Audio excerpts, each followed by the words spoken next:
What I love about CHROMA ID is the interchangeability you can get with each tone. It's super low commitment, and the best part is there's zero damage. Bold shades that you find in CHROMA is what you see is what you get, what I really love. But you can also add clear to these tones and different ratios to really come up with 10 different shades just by using one color. My favorite part about CHROMA is how the hair feels afterwards. You've put on a color, but it feels like you've had a treatment done.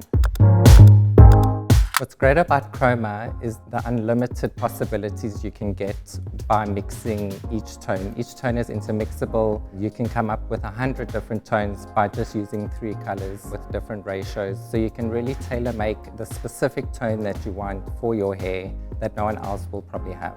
As you can see here, we have a lot of different shades here, but in actual fact, I only use 3 different colors. I intermix them all differently, and you can come up with hundreds of different kinds of shades, different shades of violets, blues, pinks, so you don't have to specifically just have one shade of a color. You can dilute it with the clear, and it will give you a completely new look. I would say one of my favorite mixes would definitely be the beigey tones with a pop of pink or red. And this gives you a beautiful apricot natural tone, even though there are bold colors mixed into it. I feel like this blends beautifully with natural hair. I would definitely say this is one of my favorite tones.